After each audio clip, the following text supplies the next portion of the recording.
Oi pessoal, hoje a gente está começando um episódio especial, um collab entre 3 podcasts de nichos complementares, similares, né? Estou aqui com Rodrigo Dantas, Paulo Silveira do Like a Boss, Marcelo Toledo do Excepcionais e eu aqui do Talks by Léo. E hoje a gente vai falar um pouco sobre esse mercado, né? De podcast, a experiência de cada um, os causos curiosos que já aconteceram nos bastidores, né? E vamos nessa, queria dar um oi aí, Rodrigo e Paulo. Obrigado aí pelo convite, né? A gente tá aqui num baita estúdio, nós não estamos acostumados com esse tipo de estúdio aqui, viu, gente? Parabéns aqui, tô muito feliz aqui, vamos ver se a gente consegue contar um pouco de como funciona os bastidores. A gente recebe bastante pergunta. Como vocês produzem, que tipo de equipamento vocês fazem e tal, Não é né? assim, né? Não é, de longe, né? Mas vai ser legal, obrigado pelo convite aí. E Marcelo, e aí? Você tava gravando agora há pouco também, né? Tava gravando um episódiozinho. Então vamos nessa. E acho que uma ideia legal, esse episódio no final ele pode virar um curso online, né? Pra gente vender, né? De como fazer podcast. Como é que é? Ou como não fazer podcast. O link tá aqui. Um infoproduto, né? E aí Arrasta pra cima aí. Exato. Bom, vamos começar aqui com os nossos convidados aqui no estúdio da Pod Factory, né? Então, Rodrigo e Paulo, Like a Boss, acho que provavelmente o podcast mais representativo aí de negócios na área de tecnologia, inovação, startups. Conta um pouco aí como que começou, né? Que estão com mais de quase 90 episódios, mais ou menos. Começou agora a décima temporada. Décima temporada, estreando em vídeo, depois de 9 temporadas em áudio, né? Como que começou essa história aí do podcast? Qual foi o primeiro episódio? Quem foi o primeiro convidado? E como que surgiu? Léo, é interessante porque eu já tinha um podcast de tecnologia, um que chama hipsters.tech, inclusive o Marcelo já participou.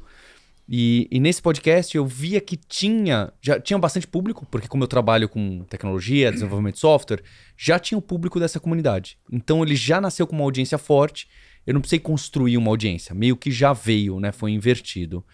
E em alguns episódios eu tocava no assunto de empreender, startup, venture capital, mas assim, bem por cima. E às vezes um ou outro episódio eu entrei mais profundo, trouxe CEO, normalmente CEO que era dev, que era de tecnologia e que foi trabalhar, né? Foi empreender. E para alguns desses episódios eu tava começando, né? Eu tinha conhecido o Dantas há não muito tempo. E como o Dantas conhecia mais que eu desse mecanismo, eu chamava ele para entrevistar a pessoa junto. Em vez de que eu chamar alguém da minha empresa que conhecia de dev, né? Mas aí começava a falar daquele monte de termo de funil, máquina de vendas e teste AB, sei lá. Por mais que a pessoa sabe, mas não tem aquele conhecimento profundo. E o Rodrigo Dantas foi, durante muito tempo, quem me ensinou esse mercado, né? De startup mais profundo. E aí eu comecei a chamar o Dantas em alguns episódios, ele participou de uns 3 e eu falei, olha, eu acho que tem um espaço pra gente criar um podcast mais focado nessa área, pra não ficar misturando a audiência, né? Vocês sabem como que é, né? Você começa a misturar a audiência, acho que um pouco a gente abre, não é? Até aqui eu considero um stretch que vocês estão fazendo, certo? Porque sim, vocês total. Trazem... o Marcelo traz personalidades que tem de empreendedor, tem de atleta, tem de não sei o quê. Você também, né, Léo? Mas aí pra gente falar podcast de podcast, esse meta podcast, você já faz um stretch. Então lá a gente tava fazendo um stretch. E aí eu pensei, será que a gente não cria um podcast só para empreendedores, empreendedoras? E dessa forma, meu objetivo naquela época, acho que até hoje, né, do Dantas também a gente faz mais contato com o CEO, mais contato com o fundador, fundadora, e dessa forma a gente aprende com essas pessoas. A maioria naquela época estava no estágio bem na nossa frente. Hoje em dia a gente já entrevista gente que está no estágio à frente e estágio atrás das nossas empresas. E com isso a gente ganha aí muito conhecimento e às vezes até um lead B2B. Fica aí a dica. Então, vocês falam muito disso, depois eu vou falar sobre isso, né? O que se acaba virando parte de um ecossistema de negócios e virou para vocês, de certa forma, né? Que até Lab Capital, né? O Lab é de Like a Boss, né? E depois a gente pode falar mais sobre isso, né? Rodrigo, e como para você também foi similar? Chegou com o Paulo, co-host lá do hipster.tech e virou um spin-off e vocês tocaram aí por quase 8 anos já? São 5 anos, né? Acho que o interessante é que quando a gente trazia o tema de startups lá, a galera dev não gostava muito. Falava, pô, cara, a gente quer... o negócio é Java, Python, né? E acho que tinha, não sei se você pode lembrar, mas tinha uma audiência até menor, né? Do que o hipster normal, né? Então não tinha um engajamento porque o público era outro. Acho que a gente acertou no piloto. chamar o Davi Vélez, né? Acho que o piloto foi excepcional, assim, pra gente falar, putz, tem alguma coisa forte aí, né? O Paulo mandou um e-mail pro Davi Vélez e, tipo, foi... Na hora ele respondeu sim, né? Cara... Ele é muito responsivo, Golaço. né? É impressionante. E foi em coisa de minutos, eu não me lembro, né? Você lembra que você falou, vou mandar um e-mail pra ele agora e tal. Então, quando a gente gravou com o Davi e a gente saiu da entrevista, a gente sentiu que ia ter... Aquilo tinha que ia dar certo. tinha uma coisa boa. Primeiro porque, assim, era um conteúdo que o Davi não tinha falado com ninguém ainda. Né? Nesse formato, não tinha esse tipo de conteúdo falando, puta, eu vou ser um banco, eu fui muito desacreditado, eu rodava os fundos, cara, você é doido, vai brigar com o Itaú. Então, aquilo virou uma força pra nós. Eu falei, cara, isso vai ter uma liga. Né? E quando a gente publicou, foi o que aconteceu. Então, aquele primeiro episódio, em 2017, foi um piloto de fato. E aí, cara, do piloto, o Davi falou assim, cara, eu vou indicar outro pra vocês entrevistarem. O Tomás, do Dr. Consulta. Que na época Então, ficava no mesmo prédio. Então já saiu o segundo. Verdade. E saiu o segundo. Então, cara, e isso a gente usa essa mecânica muito ainda, né? De entrevistar e o cara indicar o próximo e tal. Então, acho que foi um pouco assim, teve timing, né? Naquela época, 2017, né? Nem faz tanto tempo assim. Não tinha tantos podcasts de startups no Brasil. Tinha lá fora. O Masters of Scale, que foi a nossa inspiração, né? Do Reid Hoffman, fundador do LinkedIn. Né? E a gente falou, puta, vamos fazer um Masters of Scale brasileiro, né? De trazer os fundadores e tal. Então, ele é muito focado em trazer um fundador, preferencialmente de tecnologia, ou de alguma startup que esteja nascendo, que tem alguma promessa visível ali, ou um CEO de uma grande companhia, né? Então, ele é bem focado nisso. E a gente foi descobrindo o modelo no meio do caminho. Hoje, a nossa audiência se mistura entre empreendedor, investidor, pessoas do mercado financeiro ouvem bastante, a Faria Lima ouve bastante o nosso podcast. Tem muita gente que trabalha nas empresas que ouvem, né? Então a gente acabou acertando um pouco o timing também, né? Por isso que timing é importante, cara. Com certeza, com certeza. E você, Marcelo, quantos episódios excepcionais? Começou em áudio também. E quanto aí? Eu quem tô fazendo isso pra Bruna. Quanto, Bruna? 105? 104 episódios. 104 já? Cara. Agora, eu quando eu decidi entrar no podcast, eu sabia que ia ser foda. E o passado da minha vida sempre foi... Eu sempre desisti fácil das coisas. Eu começava a falar, puta, tá difícil. Foda-se, vou fazer outra coisa que aquela grama tá mais verde. Mas quando eu entrei no podcast, eu falei, cara... foda-se, senão a gente não vai monetizar mais esse episódio. Desculpa, então, como é que eu posso falar elegantemente? Coloca um pi depois, né? Eu falei, no podcast eu vou entrar no longo prazo, né? E, cara, é assim, tanto que eu ia falar outro palavrão, mas não vou. Eu tô um pouco preocupado com números, assim, sabe? Eu olho pouco, eu não olho métrica, eu não escuto meu podcast, o meu prazer é vir aqui gravar. Porque eu já fazia isso antes. O Paulo teve uma época que ia bastante lá no Nubank. Naquela época, por exemplo, cara, eu sempre tenho uns restaurantes favoritos. Eu ia num restaurante lá, que era o momento que eu encontrava as pessoas que eu queria conversar, sabe? Outro dia fui lá almoçar com o seu Dantas. No Salvatore. No Salvatore? Salvatore. Mas memória, a gente foi... Teve um que eu fui lá perto da Vila Mariana, perto da Vindi. Foi perto da Vindi. É o Ordinário. Você foi no Ordinário com a gente. Ordinário. Puta, cara, eu sempre tive essa rotina. E eu falei, pô, vamos gravar. E eu comecei a ter um networking que ao longo do tempo foi aumentando, sabe? O fato de eu ter entrado no H2, que é um grupo de empreendedores, me deu acesso, né, a muita gente, né? É tipo um mastermind, assim. Reúne alguns líderes lá. E aí eu comecei a ter acesso a muita gente. O próprio Carlos, que eu tava aqui, Carlos Pessoa, que é sócio do GP Investimentos, conheci lá. E muitos outros, né? Então, esses 2 anos e meio, quase 3 anos que a gente tá indo pro podcast, eu estabeleci algumas rotinas. Então, toda quarta-feira eu gravo podcast que é religioso e dificilmente eu não gravo. Eu mantenho uma graveta de 8 episódios, eu que faço todo o agendamento, organização, e daqui pra frente quem cuida é a Bruna. Toda essa parte de gravação, de edição do episódio, não tem muita edição, a gente otimizou bem, mas quem cuida da publicação e etc. Workflow, daqui pra frente é a Bruna. Cara, meu prazer é vir conversar. É isso que eu gosto de fazer, sabe? Eu me concentro nisso. E não faço mais pauta. Comecei fazendo pauta e eu comecei a perceber, eu falei, se eu continuar fazendo pauta, esse negócio vai começar a ficar chato. Porque eu não faço pauta pra ir almoçar com você ou trocar ideia com você. Então, eu vou seguir o que eu sempre segui. E eu vou manter essa curiosidade que eu sempre tive de tentar entender mais a fundo as coisas, sabe? E é isso que eu repito. Então, pra mim, cara, é um prazer. Às vezes eu nem tô afim de gravar, mas eu venho aqui, cara, eu me reenergizo. Porque eu gosto de estar com as pessoas e aprender com elas, sabe? Quem foi o primeiro? Não tenho a menor ideia. Foi você? Não, eu fui o primeiro Quem em foi? vídeo. O Léo, eu sempre uso ele de cobaia. É, eu sou cobaia do Marcelo. O Léo foi o primeiro mesmo em vídeo. Em vídeo, é. Em áudio.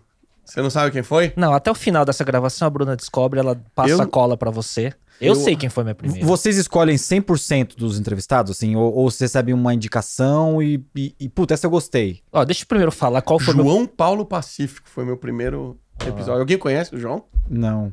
Cara, o João é um empreendedor, ativista e tal, um cara pouco conhecido assim no mundo, mas ele é, cara, do mercado financeiro, um cara excepcional. Ele fala sobre felicidade, tem livro publicado, um cara bacana.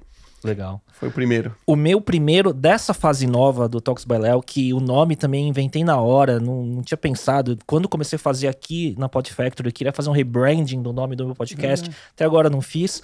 Mas foi com a Ana Júlia Guirello, que na época ela era head de streaming do Telecine. Hoje ela é vice-presidente da HBO Max. Amiga, e aí foi remoto. Ela foi no Mandarina também, né? Ela era Foi. uma das contemporâneas Isso, Mandarina. Isso. E aí foi. E ela é uma amiga há mais de uma década e tal. E foi num formato remoto na pandemia. Foi dia 30 de junho de 2020. A gente fez numa live no Instagram. Falei, vamos bater um papo online. E foi numa live no Instagram que depois eu posso produzir extraindo o vídeo e o áudio para os outros canais, né? E aí deu certo. E eu vou ser sendo sincero, assim, eu não sabia se ia dar certo. Não era um projeto de virar um podcast. Eu vinha do Mandarina, mais de 100 episódios, e depois daquele hiato, eu tinha um pouco de síndrome do impostor, cara. Eu não sabia se voltasse a fazer conteúdo, se ia dar certo, por quê? Eu não sabia se o sucesso era aquele contexto específico de fazer com o Miguel, naquele timing, naquele momento, naquele formato, né? E aí pegou e eu segui. E Pô, você é o podcaster mais experiente aqui da mesa, cara. Porque o Man in the Arena era um negócio fenomenal. Produção. Cara, né? a gente tinha grua. Eu lembro. Isso que eu ia falar, câmera. você lembra essa porra, Lembro. Eu tinha grua lá, cara. Não, eu me assustei, cara. Eu me assustei. Quando eu fui gravar, eu falei, como assim, puta cara? estrutura. Eu falei, cara, $50 mil a gravação aqui, cara. Então. Vocês investiram tempo e dinheiro ali, né, Léo? Foi bastante. Foram mais de 100 episódios, 5 anos, 2010 a 2015. A gente começou... O primeiro episódio do Mandarina foi no fundo da casinha da primeira sede da Incuba, no Com Brooklyn. o Eric Santos. Não. Eu e o Miguel sozinho. Vocês A dois? nossa inspiração era o Dignation, do Kevin Rose. Não lembra disso, Paulo? Não. E o This Week in Startups do Jason Calacanis, naquela época. 2000, a gente via isso em 2008, 2009, porque a gente tinha o GEMP, que era um mastermind de grupo de empreendedores, né, que você já foi lá palestrar, participou já de algumas reuniões, que eu junto com o Miguel, com outros empreendedores, 6, 7 pessoas, a gente juntou, se reunia uma vez por mês. Muito parecido com o Young Presence Organization, Vistage. Então a gente reunia uma sexta-feira por mês e passava o dia inteiro juntos com uma pauta. E levava palestrante também pra reunião e tal. E daí eu e o Miguel, a gente era muito ávido por conteúdo digital, pro podcast na época. E vendo o Kevin Rose do Dig, que é muito amigo do Tim Ferriss, inclusive, né? Eles tinham lá um formato já em vídeo, e o Jason também no YouTube. E a gente falou, vamos fazer para falar das notícias de tecnologia e inovação da semana. Então a gente colocava o laptop na frente, olhava as notícias e ficava falando numa câmerazinha simples, 2010. O Jason faz isso ainda? Eu lembro disso. Faz, né? Faz. É curto, 10 minutos, uma coisa assim, não é? Não, ele tem uns episódios longos, que é? às vezes ele fala de notícias com algum co-host e às vezes com entrevistado. Tá. Né? Ele é bem polêmico, Ele né? apresentou Ele é bem um polêmico. recente que ele teve o Elon Musk entrando ao vivo. Caralho. Não, ele tem Tava no muito evento, contato. Ele tem muito contato. Não, né? ele é forte. E aí, falando de Twitter, Ele é um e ele anjo. pergunta Você conhece tudo. esse cara? Puta anjo. Ele tem uns vestimentos assim bizarros. Ele é daquela geração anos 2000, É, né? Começo dos anos 2000 principalmente. Daí foi evoluindo, depois a gente foi para outras sedes, a gente foi para um dos primeiros coworkings de São Paulo, que era ponto de contato da Fernanda Munderman, a gente gravava lá que eu entrevistei várias pessoas, entrevistei Edson Rionati. Não, vocês entrevistaram o Érico Rocha, Daniel Reis. O Juliano Primavera, que a gente falou Sim, hoje, da King Host. isso. Bel Pesce. Isso, foi antes do Flávio Augusto entrevistar, quando ela Sim. estourou. Sim. Os nomes fodões. E no final, a fase final, a gente gravava na Livraria Cultura, do Shopping Guatemi, na parte, na arena, com plateia, inclusive, com 5 câmeras, cara. Eu lembro. Foi... Hoje em dia, essa livraria cultura nem existe mais. Exato. Não existe mais? Exato. Puta que pena, né? E Pena, nem na pena. Pod Factory eu tenho essa estrutura de 5 câmeras e grua e tudo mais, cara. Então eu era... lembro. Eu me senti intimidado, cara, aquele dia. Eu falei, cara, como assim, cara? E, cara, e vinha a empresa querendo patrocinar. Eu lembro o Rony Meisler da Reserva, né? A gente entrevistou e tal. E ele falou, cara, a gente quer patrocinar vocês, só que tem que usar as roupas da Reserva, né? E eu, puta, cara, não sei. Puta, hoje eu falo, eu devia ter aceitado. Ah, claro que deveria ter, eu não tô lógico. Como assim? Não, e a gente deixou muito dinheiro na mesa. A gente fazia muito por isso, de querer chegar lá, gravar e ter conversas legais e aprender, né? Porque a tese, e acho que quase todo mundo né? Tem gente, acho que hoje talvez menos, mas tem gente que se a gente chamar pra tomar um café, talvez a gente não consiga, mas se chamar pra gravar um podcast, consegue. Sim, né? sim. E aí você faz a pergunta que você quer, e você tá aprendendo, né? Deixa eu fazer uma pergunta sobre grana, né? Porque eu já tinha perguntado pro Dantas sobre patrocínio. Eu botei patrocínio porque eu falei, esse negócio é caro, eu quero pelo menos zerar minha conta. O Léo tem uma cabeça aberta, também já teve patrocinador, etc. Como que volta pra vocês? Porque vocês usam muito as empresas de vocês, né, dentro do podcast. A gente recebe, né, Paulo? Pedido de patrocínio, né? Mas a gente decidiu que é mais fácil a gente aproveitar as nossas empresas, não é? Então a gente tira proveito assim. A gente expõe a Alura e a Vindi de tal forma, a gente tenta colocar de uma maneira suave às vezes, e para criar esse relacionamento. Então é mais fácil pra gente não monetizar com o patrocínio de uma empresa do que a gente, né, ter que fazer isso, buscar atrás e alinhar a pauta, etc. Agora que a gente está com o Brasil Journal a partir dessa edição, eles fazem esse trabalho e isso enriquece o próprio episódio. Mas, no geral, é só centro de custo. A gente tem apoio, né? A gente teve o apoio da Endeavor, do Startups, da Conta Simples, do... Quem mais, Paulo? Me ajuda aí, senão eu vou cometer uma gafe aqui, cara. Teve mais alguém. Mas o apoio que a gente faz é muito pra pegar a comunidade em volta e falar, pô, você me ajuda também a trazer Divulga a gente. entrevistados também. Pô, quem que você acha? Que história que a gente precisa contar Ajudar a aqui? divulgar também, Ajudar a nos divulgar, canais, né? né? Acho que é uma coisa que a gente fez bem, assim, com os apoiadores, né? E até tem uma história curiosa, antes de fazer o acordo com a Local Web, a Local Web chegou a fazer uma proposta formal pro Like a Boss, né? O Luiz, que era gerente de marketing, teve isso. essa foi uma proposta que balançou, a gente falou, caramba, não, peraí, né? Proposta de Mas, investimento. financeira, não, proposta de... Um exit do Like a Boss antes de das patrocínio. empresas. Ah, de De patrocínio. patrocínio, né? E, obviamente, o Paulo também tem uma relação com a Local Web de longa data também, né? Então, a gente acaba recebendo, mas a gente fala, putz, se você quiser ajudar a gente de alguma forma com a comunidade, a gente, putz, seria legal, né? Mas acho que a gente faz pouco jabá ainda, a gente não, sabe, a gente faz muito orgânico ainda, né, Paulo? De A gente não encaixou bem o jabá. Vindi, Vamos encaixar Alura, melhor. sabe?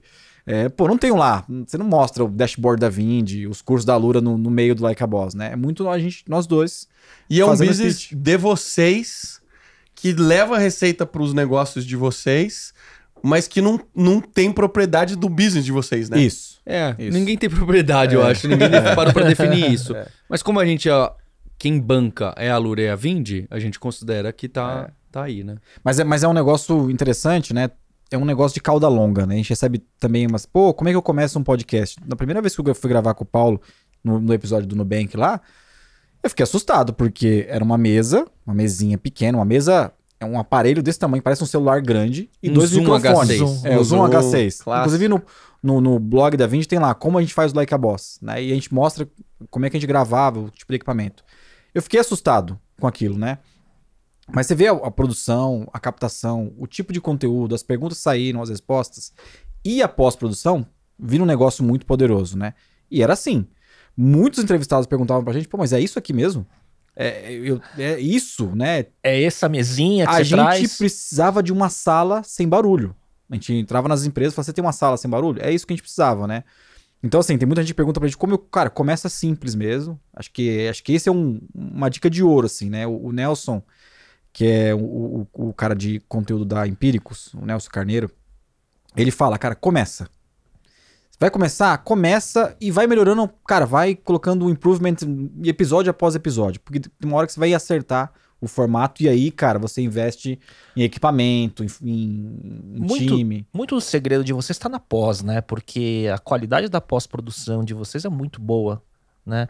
Veio desde o começo esse formato, porque eu não lembro dos primeiros. Veio, porque eu tava até pensando isso, sabe, Léo? Você, com o Man in the Arena, eu fico pensando, você é exemplo clássico do empreendedor que acertou o mecanismo, mas errou o timing, porque nasceu muito antes da época Sim. de podcasts e do assunto empreendedorismo virar esse frisson absurdo até, né? Então, sabe, eu acho que se você tivesse feito 5 anos depois, Sim. Putz, Sim, tinha sem explodido dúvida. 10 vezes, não é? Sem dúvida. Então, a gente, diferente de você, eu comecei um podcast em 2015, que tava um pouquinho antes do... E eu comecei em 2015 dentro do podcast do Jovem Nerd, que ainda é um dos maiores fenômeno. podcasts. Na época era o maior de... Em áudio acho que é o maior, né, cara? Em áudio acho que é o maior. Hoje em dia, talvez se você somar todos da CBN, ou se você pegar algum... Sabe, é difícil de comparar, acho que hoje em dia. Mas que seja, se não é o maior, é o segundo maior. Então, eu comecei lá e quando a gente foi criar o nosso técnico, eu falei, eu quero o mesmo editor do Jovem Nerd. Ah, Então a gente pegou a Radiofobia, o Léo, o Thiago. Então a gente já pegou com o pessoal que começou nos primórdios E da que conhece a dinâmica, podosfera, né? que conhece a dinâmica, que conhecia já seus erros, que me dava bronca das coisas que eu fazia. Então a gente pegou dali. Então acho que a gente já acertou. E até hoje, quem produz os nossos podcasts, que são vários hoje em dia, é a Radiofobia. Fica aí a propaganda deles também, além da Podfactory. Eles são Quantos muito são, profissionais. Paulo? Vocês Né? fazem Like a Boss, hipster.tech. A gente tem um que chama Devs Sem Fronteiras, que é Devs Sem entrevistando Fronteiras. as pessoas que trabalham fora com tecnologia. A gente tem o Layers Tech, que é um de design. E a gente, em primeira mão, a gente vai lançar um que é o Bolha Dev, que é uma de leitura de notícias diárias de tecnologia, para pegar 10 minutinhos ali e ler o que aconteceu naquele dia lá do metaverso, ou o que o Elon formato Musk falou rápido, né? de besteira naquela semana. É tipo o que o Felipe Deschamps faz na newsletter dele, né? Vai ser, inclusive, em parceria. A gente Pô, vai pegar o que conteúdo massa, do Felipe cara, Deschamps que em parceria com massa. ele. Demais. E vai ser em vídeo ou só em áudio? Só em áudio. Porque agora vocês estão com estúdio. Nessa temporada vocês começaram, né, em vídeo também. Aliás, parabéns. Assim, eu vi lá a estreia, né, os 2 episódios com a Mariana Dias da Gup, com o Alexandre Remor da Medway, né? E como que foi essa decisão de começar a fazer em vídeo, assim? A gente se provocou bastante em fazer eventos presenciais com o Like a Boss, né? A gente começou a formar uma comunidade em volta, a gente tinha a força dos founders que a gente entrevistava também, né? E aí, em 2019, a gente falou, pô, vamos fazer um evento presencial? A gente até chegou a quase fechar um contrato de lugar para 1.000 pessoas, e aí veio a pandemia. Caramba, que animal. A gente ia Pra fazer... fazer uma gravação? Ia se chamar Like a Boss Arena, Ia que ia ser um evento. Uau. num dessas arenas de game, de live, de você disputar League of Legends no telão. Que legal. A gente ia fazer algum formato de batalha entre C-Level, E a gente ia coisa entrevistar, assim. e a gente ia entrevistar online, ao vivo, 3 founders, né? Ou 2 Demais. founders, né? E aí veio a pandemia e a gente ficou com aquilo na cabeça, assim, né? De fazer em vídeo. Aí o Paulo falou, putz, vamos fazer em vídeo, Dantas. Acho que tá na hora agora, né? Acho que passou, tem 9 temporadas e tal. E a gente decidiu fazer e a gente fez, assim, com bastante cuidado, assim, sabe? Porque quando você montava lá a mesa, o microfone no Nubank, né? Nas empresas que a gente visitava, era uma outra dinâmica. E agora você recebeu o convidado, né? Você sabe muito bem isso aqui. Não é só sentar e gravar. O convidado chega, e aí o cara às vezes tá nervoso, puta, ligou a câmera, a dinâmica é diferente. Sim. Deu o clique da câmera e falou, puta, né? Então... Tem gente que Mas acho que trava. foi um aprendizado porque a gente gravou numa tacada só, né? Em vídeo, ele tem um componente que eu acho que o nome seria tipo hospitalidade, sabe? É como se tivesse um checklist de como você recebe, Isso. como você acalma, né? Os 15 minutinhos antes de começar a gravar, se soltando. Acho que tem tudo isso. Eu uso um truque que eu digo que... Tem 2 fatores, né? O meu não é ao vivo. Então, se der alguma merda, Nenhum dos nossos nenhum dos nossos, né? E aí eu falo pro convidado assim... Cara, se der qualquer besteira, fica tranquilo que a gente corta. Pode falar ao vivo que eu corto e tal. Isso acalma. E eu nunca preciso, quase nunca preciso ter edição. É raro, assim. idem. Mesma coisa. E falando nisso, né? Teve episódio que vocês tiveram que fazer muita edição por conta de certos conteúdos que tiveram que ser tirados, a pedido do convidado ou por percepção de vocês? Ou algum episódio que nunca lançou? Nunca lançou nenhum, né? Nenhum, a gente Não, sempre lançou, nenhum. mas os cortes às vezes a gente faz. Quando o entrevistado pega uma coisa mais pesada, assim, algum posicionamento mais forte, a gente inclusive sugere pra ele na hora. Falou, ó, a gente vai cortar essa parte aqui, ok? Ok, né? Todos foram anunciados pra pessoa. Mas a gente não teve nenhum problema, né? Teve uma pessoa que falou alguma coisa do... No Brasil não existem preconceitos, Ah, é verdade. as pessoas não têm É preconceitos, verdade. que a gente falou, olha... Você vai tomar porrada. Eu acho que existem preconceitos, se você quiser falar que não existe, esse problema é seu, mas eu acho que é um problema grave que você vai ter. Só, não. Umas brigas que você não precisa, né? E tem também questões que a pessoa tá... Putz, tá numa... A gente consegue destravar ela no olho, que ela começa a contar um pouco da estratégia. E de números que ela não falaria Teve um na ou dois mídia. casos que a pessoa depois falou, olha, eu acho que é melhor não colocar Falei nenhum número. demais. Cara, tudo bem? Não, claro, então a gente tira e tal, né? Mas acho que a dificuldade que a gente teve maior é talvez destravar algumas pessoas do que segurar ela. Né? Algumas pessoas, às vezes, são muito tímidas mesmo. A gente tem aquela visão que o cara que sai numa capa de revista, ele tá pronto pra... Fez media training, sabe? Tá pronto pra fazer uma palestra. E não, na verdade, não é assim. Não é bem assim. E às vezes a gente pegou uns 2 ou 3 que era muito travado. A gente perguntava, tá, mas como é que foi a fundação? Ah, fundei em 2014 e tô aqui. O convidado sim ou não? E aí, cara, a gente tem que esmiuçar, né? Mas E foram raros, mas você colocou bem. mas o Paulo, Ele responde o que foi perguntado, né? Isso, mas o Paulo tem uma... o Paulo tem uma dinâmica muito boa de dar esse próximo passo pro cara que parou. Se ele parou, o Paulo consegue tirar, assim, muito podcast, né? Pra desempacar isso. Mas teve acho que um ou dois, assim, que a gente falou, cara, o cara é muito preparado. Um baita CEO. Mas na hora de dar entrevista, a gente vai ter que ajudar ele, né? Aconteceu. Você tem isso também, Marcelo? Eu tive muito pouco também. Eu acho que a maioria das pessoas fluíram muito, mas eu lembrei de um caso que teve... que a gente levou uma pessoa no G4 para dar uma aula, um baita desses absurdos excepcionais, e a pessoa não saía do lugar. De ser chato, assim, foi chato e tal. Pra mim foi mais tranquilo a maioria dos convidados, sabe? Os convidados chegam aqui...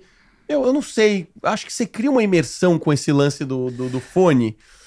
O fone é o segredo. Eu acho que meio que a pessoa acaba esquecendo um pouco o que tá aqui, sabe? Porque a pessoa sempre me pergunta, eu olho pra você ou olho pra câmera? E eu, obviamente, sempre respondo, você olha pra mim, cara, a gente tá Esquece num a bar. câmera, A gente tá num bar trocando ideia, foca como se a gente estivesse aqui, aí chega uma hora ele esquece. E Mas se não- quiser mas não bar tem- mesmo, tem um Jack Daniels aqui sempre. Pois é. Mas será que não é talvez porque o cara, ele reconhece a semelhança? Porque você é empreendedor também. E aí o cara tá falando, ele pensa assim, não é um jornalista. Esse cara tá passando as mesmas coisas que eu Ele entende o que eu... Isso, então assim, eu vivo. não é uma entrevista de jornalismo, né, tradicional, que vai ser uma pauta e tal, né. Eu acho que tem um pouco disso também, né, de o cara destravar porque Sem dúvida. ele tá no mesmo nível às vezes, né. É mais empático, né? Isso, É mais empático, eu concordo. E eu sempre levo muito leve, assim, o papo, sabe?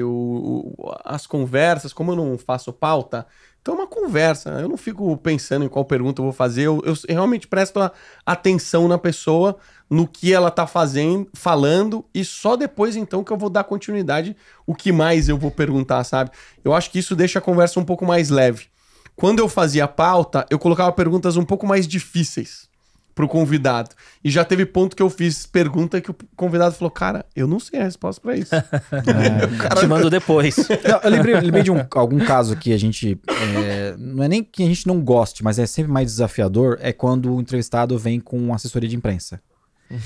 Porque às vezes o entrevistado quer falar algumas coisas, não, velho. Ou então quando a assessoria, ela faz um negócio muito teatral. Trabalha muito em cima. Nós vamos cercar o quarteirão pra ele chegar aí. Então é melhor não vir, né? Então, tipo, cara, como assim, né? Por onde ele vai entrar? Então, às vezes, a gente até dá um toque pra assessoria. Cara, é uma entrevista tranquila, então a gente pode cortar algumas coisas, mas às vezes nenhum entrevistado tá brifado do que é o Like a Boss. Vai falar, aí complicou, né? Então, ele tem um pouco de dificuldade, assim, a gente prefere chegar na sala e gravar só com o empreendedor ou com o CEO, né? Acho que tem uma muito boa de como que a assessoria tratou foi o Dominique da Amaro. Cara, foi excepcional. Porque ela falou assim, o Dominique tá pronto, pode perguntar o que quiser, ele vai responder tudo. E assim, a gente se impressionou com ele. É bem bom. Muito bom, um cara falou sobre dados, sabe? Então, tem esse desafio da assessoria querer entrar um pouco e blindar um pouco as coisas que a gente quer exprimir dele, né? Eu acho que não é só isso. A assessoria, e a gente recebe bastante, são ótimos. Vem gente, assim, incrível. Só que o caso do Dominique era diferente. Veio a assessoria, mas o Dominique meio que já conhecia a gente, meio que já conhecia o podcast. Aí as coisas encaixam. Agora, quando vem uma outra pessoa incrível, super famosa, mas ela tá lá porque a assessoria mandou... A pessoa já não tá tão de livre, espontânea vontade, né? Tá como uma obrigação de PR. Porque o CMO falou que a assessoria, que falou que não sei quem, então hoje é o dia, você combinou, tem que ir. Não, teve um problemático, ele falou assim, a gente termina em 40 minutos, antes de começar a entrevista, a gente termina em 40 minutos, aí a gente falou assim, aí já bruxou. Nosso tempo também tá... Cara, eu e o Paulo também somos empreendedores e o tempo também é pesado pra nós, E às vezes né? os cara, quando não é do relacionamento ou de um círculo mais próximo, o cara chega e nem sabe quem vocês são. Não. Não tem problema não saber. Mas, pô, trata com respeito igual. Como foi esse caso aí? Curioso isso. Teve Aconteceu isso. comigo uma vez, cara. Isso é... Porque limita demais pra gente, né? E assim, e às Mas vezes o cara... não quer vir, não vem, não o tem cara problema tá- nenhum, mas... Ou vem ou não vem, Exato. né? Teve no meio muro. Teve outro. Vem não querendo vir, né? Teve outro que a gente gravou na Vind. Foi bem legal esse episódio, mas ele chegou travado. Porque ele não conhecia o podcast. E ele falou assim, putz, o que a gente vai falar aqui, né? Foi nesse nível. Só que a gente começou a conversar com ele E ele entendeu. e ele foi, putz, espera aí. verdade. Esses caras conhecem do meu business. Olha a sinergia né? dos caras, Léo. Os caras não falam o nome e já entendem. Pô, esse aí. E aí ele foi um puta podcast. Lembra disso? Porque acho que tem muita gente que vem na assessoria e tá esperando que num podcast, que não tá envolvido com podcast, acha que no podcast são pessoas jornalistas de jornalismo genérico. E aí fala, peraí, essa pessoa tá fazendo uma pergunta de tecnologia, tô achando que ela entende um pouquinho de tecnologia. Aí a pessoa anima. Fala, não, essa pergunta faz sentido. Aí vem outra, aí a pessoa... Aí elas... Eu abriu. Uau, ainda bem que você tá me fazendo essa pergunta. Eu já senti isso, acho que o Marcelo também, assim, do tipo, né? A conversa vai andando e você vai fazendo umas perguntas e você vai vendo a pessoa mudando, Isso. né? Esse Você vai vendo caso foi a esse. pessoa ficando surpresa e a pessoa vai animando, né? Você sente no semblante até e no Sim, tom de voz da sim, pessoa mudando sim. ao longo da conversa. Sim, não é? sim. Aconteceu com você também já? Eu tive um lance de... No começo, eu não escolhia as melhores pessoas baseado nos followers e seguidores. Cara, eu chamava quem eu queria chamar, sabe? Que eu ia ter prazer de conversar. Eu pensei, Isso desculpa te cortar, depois que você falou, eu não chamava as melhores pessoas pra conversar porque eu fui cobaia em todas, né? Então, assim, Eu não otimizava, porque tem gente que otimiza por número, né? Meu, tem gente que você vai hoje assim, o cara... Deixa eu ver quantos seguidores ele tem. Puta, nem vou perder meu tempo, então nem falo. Eu não, eu conversava com quem eu queria bater papo. Isso no começo facilita, porque você já tem uma certa intimidade com a pessoa, né? Pô, você já conhece de outros carnavais, você tá batendo um papo com a pessoa e tal.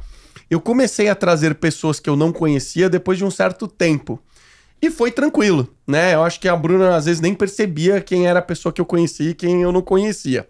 Agora, um detalhe é uma assessoria te indicar uma pessoa que você não conhecia, que você nunca tinha visto e que você nem sabe como é que é essa dinâmica de conversa. Uma das coisas que eu sempre pergunto, eu falo assim, tem algum vídeo da pessoa? Só pra eu entender como é que ela conversa, se ela fala bem ou não, porque você tá vendo um podcast, minimamente eu espero que a pessoa consiga conversar, né? Então, eu agora tenho alguns episódios agendados de pessoas que eu tô com um pouco de medo, porque vieram nesse formato. Eu não sei se vai render, se não vai render, eu não conheço tanto a pessoa. Por enquanto, eu tô saindo bem sucedido. Mas eu confesso que eu tô com um medinho um pouco do que vocês falaram. Mas vocês já se arrependeram de trazer alguém e falar, puta, não Já. foi legal? Eu já, tá cara. no ar? Tá no ar. Tá no ar. Acho que a gente não, né, Paulo? Não teve nenhum arrependimento, né? Não, talvez um que a gente fala, esse não ficou tão legal, mas assim... Não rendeu, mas não arrepender, rendeu, né? E realmente não teve, sem contar um que era um pouco mais travado, é difícil, esse seu medo, Marcelo, de que assim, será que a pessoa vai ser travada e péssima em vídeo? Eu nunca vi acontecer um desastre, mas eu não sei se isso tem a ver com um pouco de... Como a gente entrevista pessoas que trabalham, têm carreira há muito tempo, você precisa se comunicar minimamente. Talvez não seja, meu Deus, é uma pessoa que dicção, que oratória, incrível. Não isso. Mas você não fala, nossa, essa pessoa, hein, pelo amor de Deus, não sabe falar nem com... não sabe nem dar bom dia. Não, esse caso eu nunca peguei. Nem no meu podcast de dev, que tem essa fama de introspectiva, etc. É verdade. Raramente eu peguei alguma coisa que a pessoa...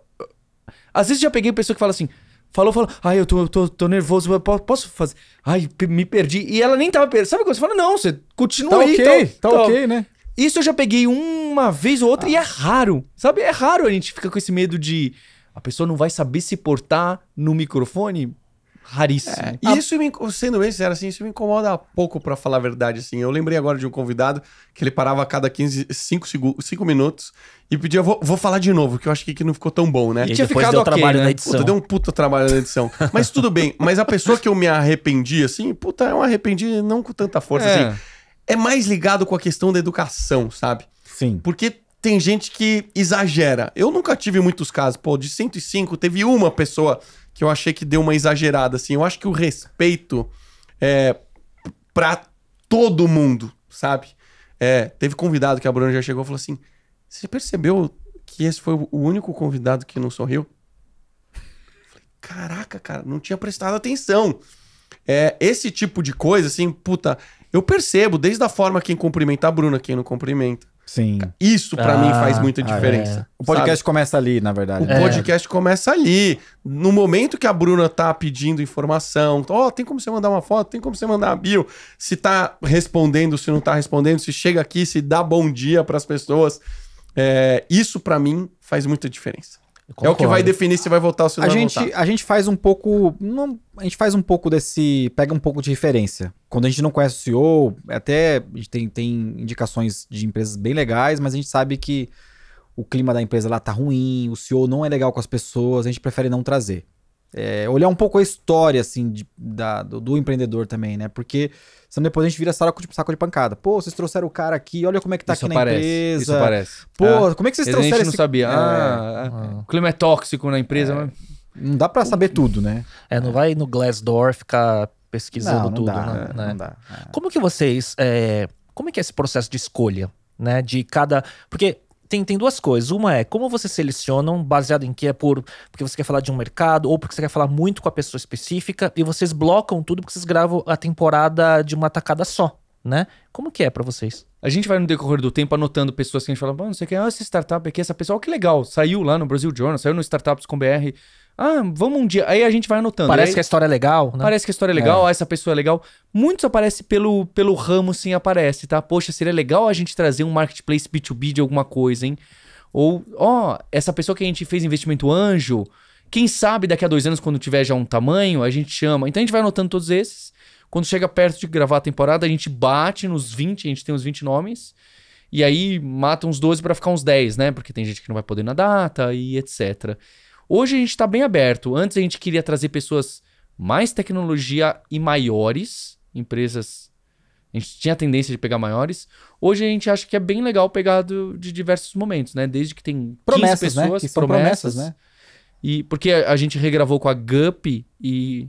Já tô dando spoiler. O ID Wall, que a gente tinha gravado, sei lá, 4, 5 anos atrás, que eles tinham 30 e 70 pessoas. E hoje são empresas com 400 e 600 e que já fizeram aquisições ou alguma coisa assim, né? Mas acho que é legal falar, acho que a gente nunca falou isso, né? A gente privilegia quem a gente investe também. Né? Isso é uma coisa que não tem como não fazer, né? E sem contar que a pessoa tá... Você falar, ela vem na hora, entendeu? Porque ela... E a gente, recentemente, assim, tem uns 2, 3 anos, a gente começa a olhar, a gente recebe o report das investidas e a gente fala, putz, atingiu 400 mil de receita recorrente. Putz, já dá pra trazer pro Like a Boss. Já não passa vergonha. Sensacional. Não, isso é legal porque você mostra um pouco também do give back, né? Enfim. Não, mas eu acho... Eu tenho um threshold, assim, pessoal, né? Que não é nem por causa do Like a Boss. Eu falo assim, se a empresa faturou 1 milhão no ano... Já é empresa, já é... Não, assim, essa pessoa já dorme com muitas preocupações à noite. Já dorme bem preocupada. E tem uma questão também do cara que consegue tirar do produto do zero e lançar um produto e fazer receita e crescer time sem muito capital. Porque às vezes o cara fala, pô, tem que ter investimento. Não. Cara, se o cara conseguiu lançar um negócio, que é duro pra caramba, né? Vocês conhecem bem. Com receita, puta, montou um time, tem tecnologia, putz, esse cara a gente tem que trazer. A gente trouxe algumas empresas assim antes de ter investido. A Gup foi assim. Não tinha o investimento do Paulo lá ainda, entendeu? Então, puta, é assim... E assim, cada vez que a gente cresce o podcast, é mais difícil achar essas pessoas. Né? Tá mais difícil agora. Pegar esse tipo de case no início, são raros, né? Então, mas tem um desafio de seleção também com relação à diversidade.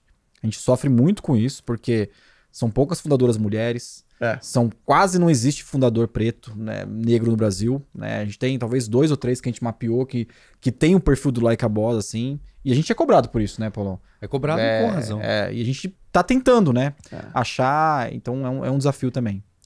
Isso é bem desafiador, né, Léo? Você sempre fala que essa parte de agendar é um desafio, né, assim... Então, essa é uma... Porque assim, o meu podcast atual é muito autoral, né? Então eu faço quase tudo. Então eu vejo com quem eu quero falar, entro em contato, agendo, faço follow-up, eu Aliás, faço tudo. Você é um dos melhores entrevistadores que eu conheço, Léo. Eu faço Puta tudo. merda, Eu mano. estudo... Então, Ele é um cientista, cara. Ao contrário de você, eu faço pauta. Tem uma pautinha aqui. Mas eu não deixo a pauta engessar, porque eu não sigo a pauta. A pauta me serve pra saber que tópicos eu acho que é legal tocar. E aí a coisa vai andando. Às vezes eu falo, às vezes não falo, emendo uma coisa na outra e por aí vai, né? Então acho que é bem dinâmico, né? Mas quando você tem um problema, e quando você tem um problema pessoal, como é que você faz o podcast? Sim, o problema é, puta, aconteceu você recebeu notícia agora de um... aconteceu essa semana. Aí, Eu gravei segunda-feira à noite e à tarde eu tive um problema relativamente... que tomou Enche um o pouco saco. dos meus neurônios na empresa, na Incuba, e vim gravar, né? Então você tem que ter conseguir desligar uma chavinha e ligar outra, né? E já aconteceu comigo de ter dia que eu não tô na melhor energia, tô mais esgotado mentalmente e às vezes não vim na memória um nome que eu quero puxar. Não sei se já aconteceu com você também ou com vocês, assim. Você quer puxar alguma coisa e não vem. Só que no meu caso, e no do Marcelo também, eu acho, é um podcast individual, né? Então não tem um co-host Putz, é mesmo. que possa Não me dá pra cobrir. Né? Se eu não tô num dia melhor, o co-host ajuda a puxar, que é o caso de vocês, de certa forma, né? Isso eu sinto pra caramba, cara. Tem dias que você tá super sharp, afiado, as coisas vêm na mente. Entra num flow. Você entra num flow muito bom. Outras você sente que tá um pouquinho mais travado. Você começa a ser muito crítico de você, né? Porque é você o convidado. Obviamente que é o momento do convidado dele de falar, mas em alguns momentos você se policia demais, né? Puta, cara, quero fazer perguntas mais curtas, eu quero que o bate-bola seja mais frequente, vícios de linguagens, eu tenho vários, cara. Eu lembro um corte que a Bruna fez, corte pequeno, devia ter 1 minuto e meio. Eu juro por Deus, foi uma metralhadora de cara. Cara. Eu falei, Bruna, pelo amor de Deus, você tem que me avisar quando eu estiver falando mal. Ela, Marcelo, quando você se empolga. Mas essas coisas só a gente percebe. Os nossos vícios, assim, às vezes a audiência nem tá... Não, teve um que reclamou, não reclamou, Bru? Teve uma pessoa que fez um comentário lá e falou, às vezes você exagera no cara, né? Alguma coisa mesmo? assim. Cara. Aí eu fico me policiando. Então, esse é o desafio, que a gente não foi formado pra ser um entrevistador, né? Por isso que tem que ser mais papo do que entrevista. Acho que funciona melhor, né? É verdade. Vocês estudam o convidado? Normalmente a gente conhece a história, né? E hoje em dia a gente tem tentado fazer um mecanismo... Eu gostaria até de fechar mais. De fazer um programa. Então, que tivesse, não engessado, como você falou, mas que tem partes da pauta que tem uma temática. Então, vamos imaginar se fosse todo mundo startup e tecnologia. Não, como foi seu MVP? Qual foi seu primeiro investimento? Quem foi seu primeiro cliente? Blocos. Que aí, o meu MVP... Aí, às vezes o MVP gira bastante. Não teve MVP. A gente fez não sei o que. Às vezes dura, às vezes não dura. Então, eu gostaria que tivesse uma carinha de programinha de TV, sabe? Não tão Rede Globo assim, né? Como era antigamente. Um pouco mais aberto, mas que desse...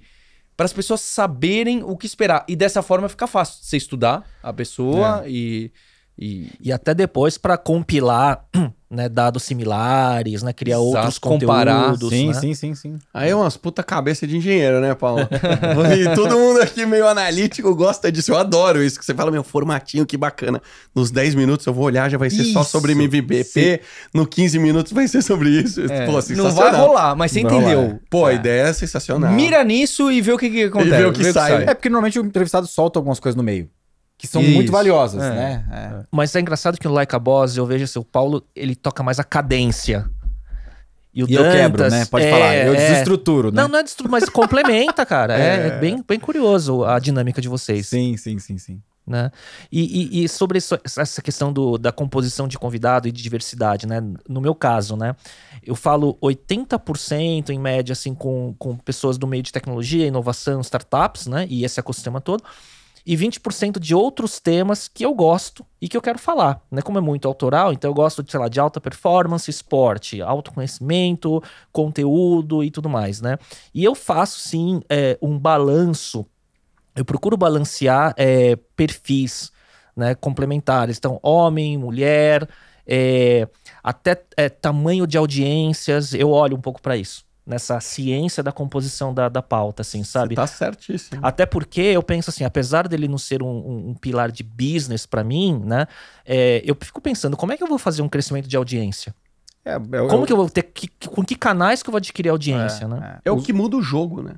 Os flows, né? Os podcasts, eles fazem isso, né? Eles trazem pessoas com muita audiência pra mas ampliar deles, não né? é o meu objetivo ser mainstream. Sim. Como que eu posso ter relevância no nicho, né? E aí acho que esse é um tema, né? De construção de audiência, né? Pra vocês foi totalmente orgânico, né? Foi. O caminho, né? Mas também acho que a nossa audiência individual de Vindi e Alura ajudou muito, né, Paulo? Newsletter, né? Redes sociais, né? Então, isso ajudou também a crescer a audiência, né? Mas eu tenho um caso curioso, que eu tava na Vindi, né? Na época que a gente recebia ligação no telefone fixo mesmo, né? E uma pessoa me ligou, falou, Rodrigo, tem uma pessoa aqui de um grupo X querendo falar com você. Eu atendi, cara, mas é um grupo muito grande. Sim, é um grupo gigante. O fundador do grupo me ligou e falou, cara, sou ouvinte do Like a Boss, gosto muito de vocês, eu ouço todos, e eu queria o contato do Carlos da Matera. Você lembra disso? O Carlos da Matera foi um dos entrevistados, né? E, cara, assim, eu mandei pro Carlos e, assim, não acreditava que... Então, assim, a gente tem algumas curiosidades, né, de gente que ouve, né? Acho que o Fred da Magalu O Fred também, da né? Magalu uma vez falou pra uma pessoa falou, o Fred da Magalu falou que ouve todos os episódios. Eu falei assim, deve ser aquele negócio que o amigo falou, ele deve ter assistido um episódio, ouvido um episódio e falou pro cara pra elogiar, sabe? Eu ouço todos os seus episódios, mas, né? Só que aí depois, quando eu conheci ele ao vivo, ele falou assim, que nem o episódio da última semana, ele virou assim e falou assim pra gente, né? Que demais. E aí aquele negócio do número, que eu achei legal, que o Marcelo colocou, ele falou assim, eu não fico olhando pra todas as métricas. Eu acho que em especial, como o Marcelo faz, talvez a gente deveria olhar um pouco mais. Essa audiência, especialmente nesse mecanismo C-level, mid-manager, pessoas que querem liderar empresas, é um nicho pequeno e restrito. Então, se sua audiência é pequena, mas atinge pessoas com profundidade, você tá fazendo um trabalho para você, para a comunidade, de muita relevância. Você não tá atrás do número do mainstream, porque nem é uma coisa para ser, nem encaixa no mainstream, tá certo? Mas a gente consegue medir com as próprias empresas, né? Eu tenho, assim, pelo menos uma centena de casos que chegaram através do Like a Boss que viraram um cliente da Vindi. Assim, não tenho lá, né?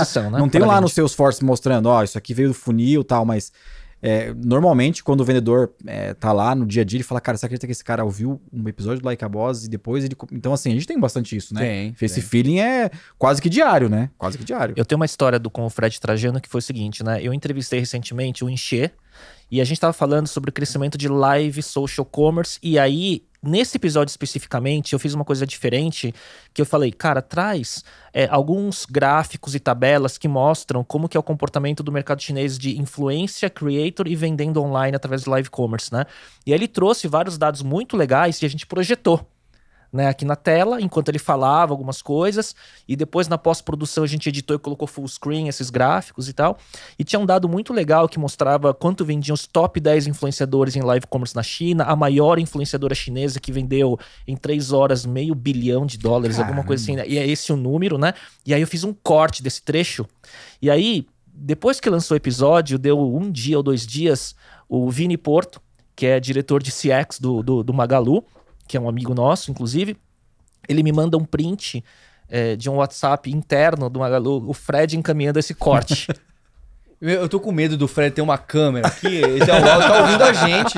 Nossa, ele é muito antenado, ele louco. É conectado, né? Conectado, tá louco. Ele foi lá conversar com ele, uma vez ele me chamou, eu fui lá conversar com ele, eu juro pra vocês, deve conversar alguma coisa, quer saber, uma parceria.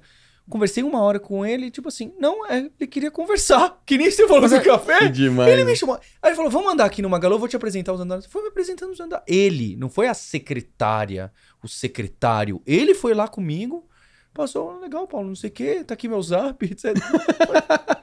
Aí você vê como as pessoas, né? A gente às vezes faz uma imagem em relação à projeção que a pessoa tem e no dia a dia o trato é totalmente diferente do que a gente imagina, né? A gente fica assustado às vezes com as respostas, a velocidade da resposta, né? De alguns deles, né? Você fala, não. Você citou da responsabilidade do que Davi Davi, Vélez. cara. Eu não sabia disso, porque aconteceu isso nesse primeiro, e agora que a gente fez o evento de 10 edições do Like a Boss, eu falei, acho que ia ser difícil, daí eu falei, vou convidar, a gente convidou todo mundo, mesmo sabendo quem não ia. Eu falei, vou mandar e-mail pro Davi Vélez, né? Escrevi o e-mail à meia-noite. É impressionante. Eu falei, Davi Vélez, vai ter, imagino... Detalhe, a gente tava junto online, montando a lista. Montando a lista. Aí eu falei, mandei... Meia-noite 4. Olha, infelizmente não poderia ir, mas eu vou copiar o Ed e a Cristina. Eu mandei o e-mail à meia-noite, ele me respondeu à meia-noite 4. Eu falei assim, tem gente que é mais doente assim, com e-mail do que o Benchimol também, você lembra? Quando ele manda um e-mail pra ele, pra convidar ele não dá. Mas assim, é tipo 1 minuto de diferença, dá um envio. Impressionante. Cara, não é possível, né, cara? O Davi, cara, não teve uma vez que eu não mandei e-mail pra ele que ele não respondeu com 5 minutos de diferença. Não, é um chatbot. E não tô falando assim do trabalho, porque na hora que quando a gente trabalhava é uma coisa. Tô falando, quando eu saí do Nubank e eu acessei ele, é 5 minutos, é impressionante. E mesmo que seja pra falar não pra alguma coisa, né? Mas respondem, né? Eu não sei se ele tá errado ou se ele tá certo, sabe? Eu fico até confuso. Eu também. Eu não sou assim. Também eu não. não sou assim. Eu adoraria ser assim, mas eu não sou assim. Eu não sou assim. Eu acho que o volume de acesso que a gente começa a ter depois que a gente começa a ter uma certa audiência, ele é exatamente o que o Paulo falou. Eu me questiono muito. Eu falo assim, cara, isso é uma ofensa ao meu trabalho. Como eu resolvo isso? Ofensa no bom sentido, tá, gente? É um ofensor. Tem vindo muita desatenção aqui. Se eu for responder todo mundo, eu vou gastar 2 horas, 3 horas, etc. Eu perguntei pra muitos amigos como fazer. Muitos deles falaram assim, pô, eu tenho uma resposta pronta, eu respondo você me perguntou uma vez isso. Te perguntei. E assim, eu não segui o que me responderam, assim, eu infelizmente hoje eu ignoro, assim, porque é muita mensagem. Eu vou te dar uma dica que o meu irmão me ensinou e eu achei que funcionou bem. Me dê. Você vou te colocar como influenciador, né, nesse papel de influenciador, então você tá lá no seu Instagram e você recebe aquela mensagem falando, Marcelo, sou seu fã. Isso eu respondo. Você responde? Eu não respondo o LinkedIn. Mas eu quero ver a dica, pelo amor de Deus. Vou chegar. Sou super seu respondo. fã, esse seu episódio foi incrível e teve um episódio seu que mudou minha vida. Aí vem aquele texto, pá. O que você acha disso? O que você acha daquilo? E você fala assim, eu até gostaria de responder, mas eu vou ter que escrever tanta coisa que não sei nem por onde começar. Você pega e manda um áudio de 1 minuto respondendo o ponto. Eu não gosto de áudio, odeio receber áudio, mas já me entreguei, mas né? o fã vai gostar. Exato! A pessoa fala assim, não acredito que você mandou uma mensagem de voz. Sua voz. A sua voz, que é uma coisa importante em podcast, você responde pessoal, é um toque pessoal, você responde a pessoa nas dúvidas que ela tinha e o vínculo fica mais forte. Cara, excelente. Você vai virar um corte isso aqui, hein, cara. Tem um rapaz, eu esqueci o nome dele agora, ele é mega famoso no marketing digital, que ele faz em vídeo. Mais ainda, ele responde em vídeo. Meu, ele fala assim, ó, essas pessoas que eu respondi em vídeo são meus clientes, lifetime value infinito. Isso parece tática do Gary Vee, né? Do Gary Vaynerchuk. Total, né? Ele faz muito essas coisas assim, né? Agora, uma coisa que vocês vão ter agora começando a fazer em vídeo é a possibilidade de fazer cortes, né? Que em áudio vocês não faziam. Exato. E isso como canal de aquisição de público que não conhece, como descoberta, vai ampliar bastante, eu acho, que a audiência de vocês. Então, Léo, deixa a gente colocar a pergunta pra vocês aí. Então, porque na pré-pauta que a gente queimou, eu não gosto muito de pré-pauta em podcast, porque você queima. E aí depois, na hora O Dan falou de isso pra gravar... gente, o Dan Stubach. Falou, né? Ó, você viu que eu não cumprimentei vocês ali? Eu fui meio... Porque se eu converso com vocês um pouquinho... Perde eu perco espontaneidade. lá dentro. E quando a gente tava na pré-pauta aqui no prédio, você tava falando, essa nossa novidade de estar no vídeo é novo pra gente mesmo, em um canal B2B, um canal nichado, que é difícil, né? No podcast nossos números são bons e no YouTube pequenininhos, que a gente acabou de abrir um canal, o YouTube entrega mal. Então, você já tava começando a dar umas dicas pra gente de como fazer a distribuição, de como nichar, de como usar ads no YouTube. Devo usar ads no episódio grande de 1 hora ou nos cortes? como que eu targeteio essas pessoas? Porque aí você aproveita, esse aqui vira um corte Sim. de como promover seu podcast em vídeo no YouTube, olha lá. Puta, um Inception da porra esse corte. É verdade, meta, né? Não, e o Marcelo pode complementar também, mas assim, como eu faço, né? Então, eu lanço o episódio full, tem os cortes, né? Uma coisa que eu tenho que dar atenção, que eu não tô fazendo, é o corte no TikTok em formato vertical, Eu tô fazendo. por conta do algoritmo do TikTok, ele ter muito descoberta, então ele entrega muito conteúdo de forma orgânica para quem quer ver aquele tipo de conteúdo sem ads e nem precisa ser seguidor, né? Então muito mais que em qualquer outra rede social hoje em dia, né? Então corte no TikTok, você fala, puta, eu vou colocar um corte no TikTok do Like a Boss? Tenta, você faz um teste e de repente você pode ter uma audiência de descoberta. Daí ele vê um trecho e vai ver o episódio full, né? Essa é uma forma de aquisição, né? Então hoje eu trabalho com uma newsletter, os cortes, episódio full em vídeo e áudio e uso o YouTube Ads. O que eu faço no YouTube Ads? Eu segmento para o público daquele entrevistado ou entrevistada. Porque vai ter uma maior aderência àquele conteúdo e o CPV tende a ficar mais barato. O custo por view. Então não é sempre a mesma audiência para todo Não, episódio. eu que faço o programa. Eu faço uma segmentação para cada episódio, cara. E aí eu consigo controlar um CPV que fica 3, 4 centavos e tudo mais. Nossa, jura? Eu faço uma campanha de uma semana a partir do lançamento e normalmente hoje uns não tem problema, 2/3 do meu tráfego vem de ads e 1/3 vem de orgânico. Só que depois que acaba a campanha, se o episódio performou bem ou se, enfim, o tema é relevante, tem a cauda longa, né? Que vai gerando views constantes, seja por recomendação ou seja por busca. Quem buscou no Google um tema específico, então por isso que é importante ter os metadados lá, né, no título, ou nas tags, ou na descrição do vídeo, né? E aí com o tempo você vai tendo um efeito cumulativo de inscrito, de views e tudo mais, né? Nossa, aí, uma dica pra... Isso aqui é growth na veia, né, cara? Você falou até do episódio da Gup, que você... A Gup a gente tá fazendo um bom jabá pra eles, né? Estamos. Não, te manda a fatura pra Mariana depois. Lá você falou que você pegava a audiência de pessoas De de RH. RH. Eu busquei quem fez curso técnico de recursos humanos. Então eu pego desde pessoas que estudaram na faculdade esse tema, pessoas que trabalham nesse mercado, segmentos correlados, empresas. E aí, se é uma startup, eu coloco então universo de tecnologia, startup e inovação. Às vezes eu coloco o termo venture capital e vejo investidor. Então eu vejo quem são as pessoas interessadas naquele tema específico ou no universo que aquela empresa está inserida. Então às vezes eu faço uma segmentação ou mais de uma segmentação só pro nicho de mercado e outro pro ecossistema em geral, né? E aí eu fico vendo a performance no grupo de anúncio. Eu não vou esperar, não, esse corte sair. Eu vou sair daqui, eu vou mandar um e-mail pra equipe de marketing, performance e growth, falando, olha, não segmenta geral o empreendedorismo pro Like a Boss. Segmenta por pessoas da área que a gente... Isso é uma dica de ouro. Ou você pode fazer dois. Você pode ter um que é genérico e o outro que é do segmento. E aí você deixa salvo aquela segmentação e liga, desliga e faz teste. Agora... O autoral, né? O meu é tudo muito tailor-made, né? Então eu gosto, entendeu? Eu fico lá brincando. É o meu playground isso aqui, sabe? No começo dos podcasts, o Léo e eu trocávamos muito e uma das coisas que a gente seguiu, mas eu segui muito a contragosto, que foi esse lance de dividir o canal de corte com o canal do episódio full. Eu comecei assim no Excepcionais. Porque era a moda que todos os grandes podcasts estão fazendo, Todo mundo fez isso. E a teoria por detrás dessa galera era que o canal de corte em algum momento vai performar absurdamente e ele vai começar a gerar tráfego pro canal principal. A gente que é programador, eu nunca aceitei essa porra. Porque eu falei, cara, não faz o menor sentido esse negócio. Eu entrei, comecei, vi que não tava fazendo a menor diferença. Eu falei, Bruna, vamos testar diferente. Eu vou jogar todos os conteúdos pro canal principal e foi melhor. Pra mim foi melhor. Porque eu já tava com uma audiência maior no canal principal, né? E aí eu mudei. Eu matei meu canal de corte e eu publico hoje junto. Você entra no meu canal, tem lá episódios fulls e cortes. Perfeito. Então, um negócio meio contra. Mas vocês estão fazendo isso também. Estamos colocando no mesmo. Eu vi. E vocês colocaram um boost de ads nos seus trailers. Nos trailers. Nos 2 primeiros trailers. Acho que sim. Eu vi. Nos 2 primeiros e 2 episódios também.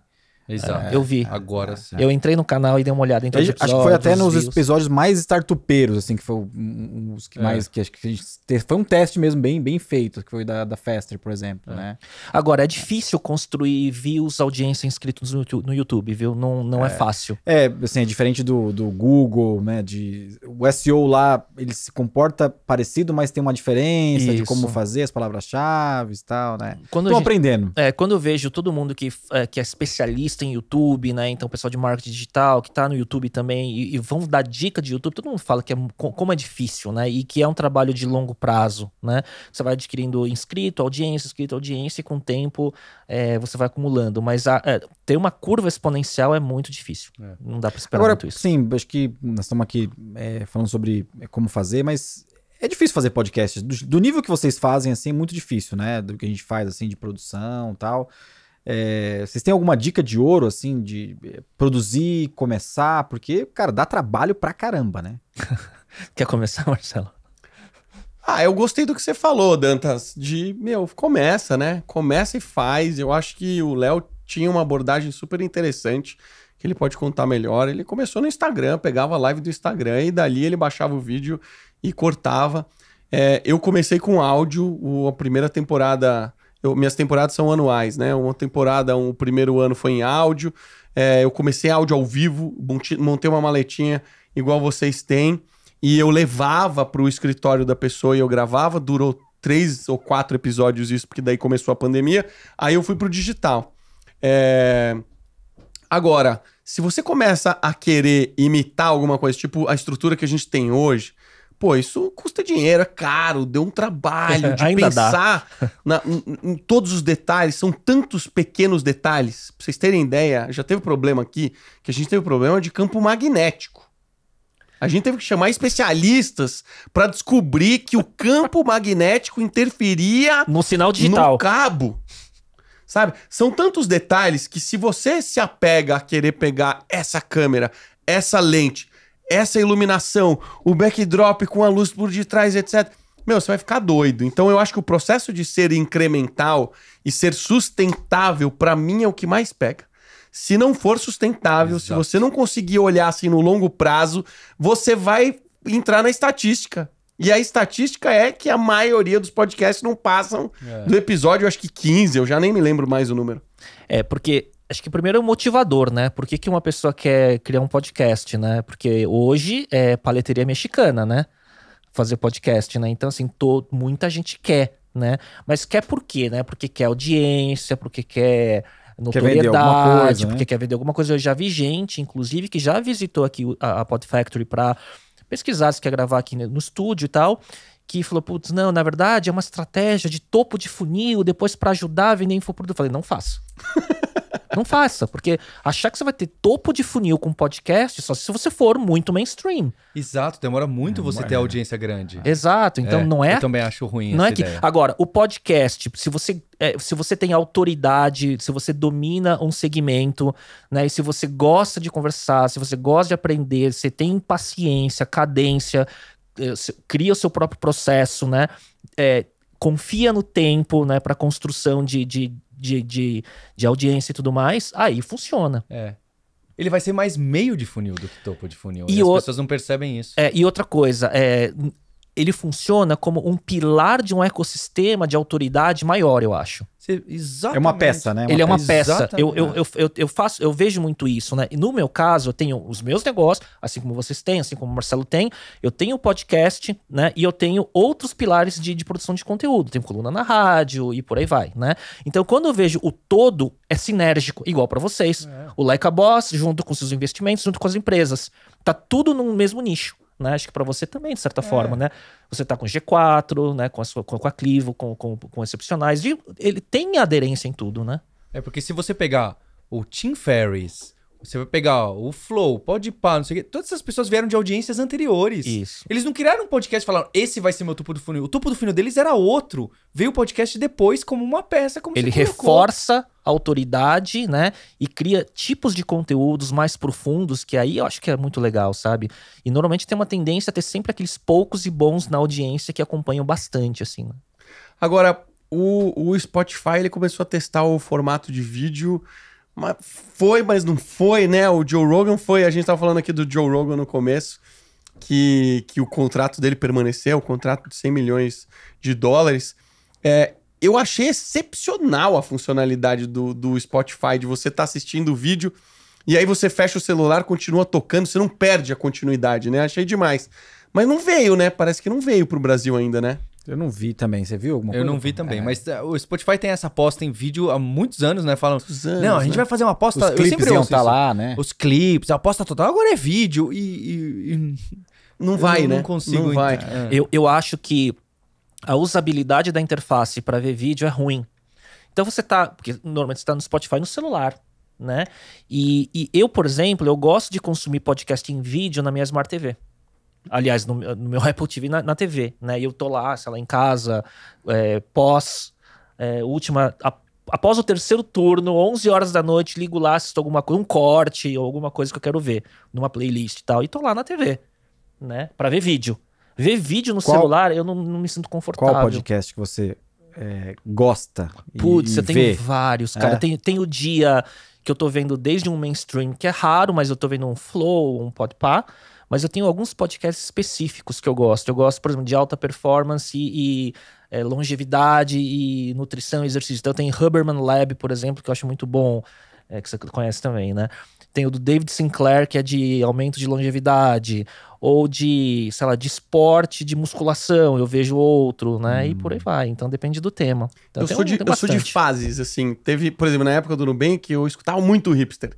Porque era uma galera muito tech, eu tava muito focado no tech, era muito de construção de produto e, puta, eu escutava muito hipster. Mas teve outros momentos que eu tava estudando Smart Drugs, e aí eu escutava um podcast nesse mundo de Smart Drugs. Hoje, eu confesso que depois que eu mudei um pouco a minha dinâmica de distância, assim, e home office, comecei a estudar menos. Escutar menos podcast. Hoje eu foco muito no convidado, no assunto. Eu quero ver aquilo ali, então eu vou lá. Isso que eu tava pensando. Acho que não sei se a gente falou na pré-pauta, ou aqui já tô confuso, assim, mas é aquilo, né? Às vezes o consumo do podcast tá ligado no convidado, num podcast que você gosta. Às vezes, né? Mas assim, o podcast que eu gosto, que eu admiro, de ser um formato que pra mim engaja muito, já teve gente que falou pra mim, eu não gosto tanto. É o Masters of Scale. Eu acho que o formato dele narrar que é uma historinha, né? Eu acho interessante. Às vezes eu fico confuso. Talvez seja o meu inglês que não é tão incrível, mas às vezes eu... É que ele colocou muita propaganda também, né? Tem muita propaganda Virou agora. uma plataforma, né? Virou uma plataforma. Você, Paulo, nunca te perguntei, que podcast que você... Eu não tenho mais escutado algum fixo assim, sabe? Mas eu gosto dos de entrevista. Eu tenho ouvido bastante o Mesa pra 4 do Empíricos, acho que eles acertaram com o Dan Stubach lá, que é bem legal aquele podcast, cara. E é um formato, né, de marca, com podcast, com host, né? Se você quer... Tá, eu vou dar um podcast que eu ouvi bastante, também já não ouço mais, é época, que não tem absolutamente nada a ver com o que a gente tá falando aqui, que é aquele Respondendo em Voz Alta, da Laurinha Lero. Sabe quem é? Não, nunca vi esse. Escutem Respondendo em Voz Alta. É assim, eu não sei explicar pra vocês o que é, tá bem? Eu não sei explicar.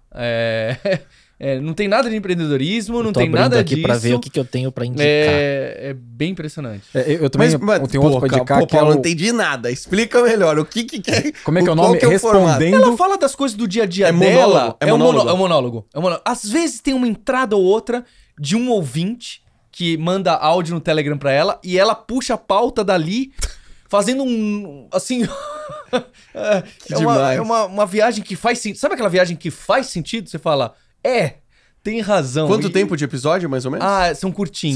São curtos. Ela mudou um pouco o formato, o Spotify bancou o... Legal, bancou, virou um Originals. Isso, virou um Originals que ela fechou 24 episódios com o Spotify e ela fala assim, esse é o episódio 14. Ainda bem que só faltam mais 10 pra entregar.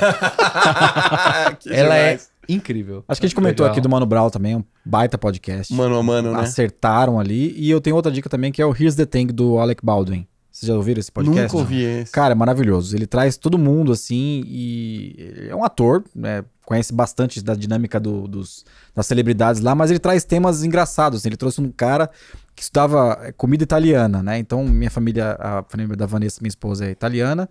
E eu contei pra eles por que eles comem massa. E eu ouvi através do Alec Baldwin e o especialista, né? E ninguém sabia, cara, por que eles comem massa, né? Então é um podcast muito legal, cara. Assim, tem uma dinâmica boa, dá pra você fazer uma academia 30, 40 minutos e... Boas dicas. Eu só vou lembrar aqui do Tim Ferriss, que é um dos pioneiros também. E aí tem aqui o livro dele, que é compilando várias lições do podcast dele, o Tools of Titans. Tem o Tribe of Mentors, que tá lá na estante também. E o que vocês falaram do Masters of Scale, do Reid Hoffman, aqui é o livro dele também, que... E aí é uma coisa curiosa, né? Como que ter um repertório grande pode gerar subprodutos, né? Como compilados, né? De lições. E aí, por exemplo, esse livro é legal porque ele não pega só pequenos capítulos com lições com os melhores momentos ou lições dos episódios. Ele resenha, né? Uma análise no final de cada capítulo. Tem um quadrinho com uma análise dele pro livro, que não é do podcast. Vocês pensam em fazer algum subproduto de compilados? Eu já pensei em copiar e colar esse livro do Hoffman, exatamente esse formato, não é? Porque a gente transcreve os melhores momentos do podcast, que tem algumas grandes sacadas, e depois a gente pega isso e comenta em cima a nossa experiência, a visão depois de alguns anos. Eu acho que é algo interessante para as pessoas lerem. É aquele famoso mecanismo da internet de reaproveitar o conteúdo em outro formato, mas não ipsis literis, para também, né? Senão vira, né, não faz sentido. Então, eu acho isso aí é uma sacada genial, não é? Você vê o Tim Ferriss, que nasceu dos livros top seller, New York Times, top seller, foi para podcast Investidor Anjo e volta para jogar pro negócio do livro. Pô, é muito gênio, né? Gênio de conteúdo. E ele é um baita entrevistador também, né? Muito. Esse é o hacker, assim, é cientista também, né? Quando ele fala sobre a arte de fazer perguntas, você vê que ele foi a fundo em entender como se faz perguntas verdadeiramente. Agora, teve um projeto dele que não deu certo de conteúdo. Uma vez ele foi chamado para fazer um programa de vídeo.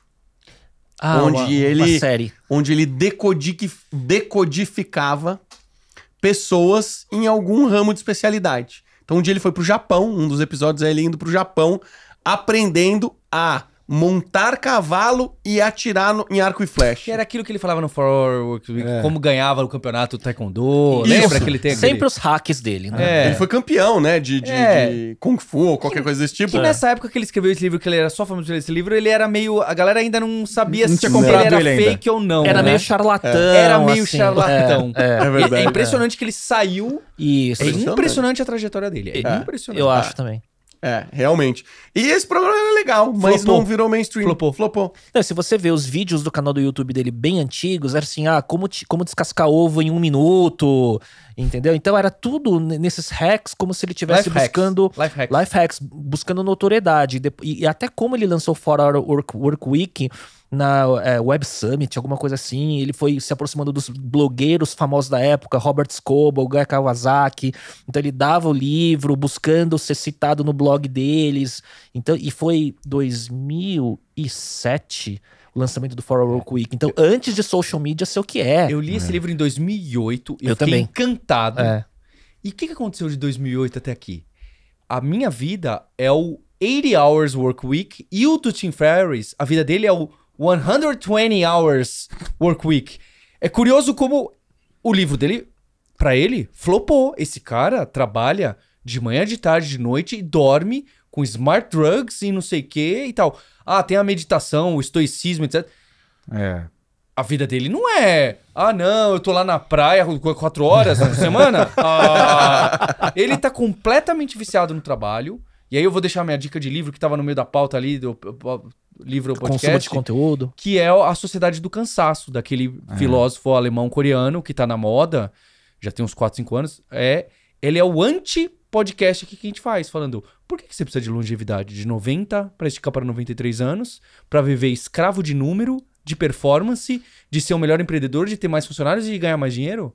Que vida é essa? Você é escravo de si mesmo? Só estendendo a corrida do hamster. Exato. Você é escravo de si mesmo, você quer estender essa escravidão. Então, eu acho que sabe, é o ponto de vista do Tim Ferriss, que ele queria não ser... O Tim Ferriss queria não ser escravo.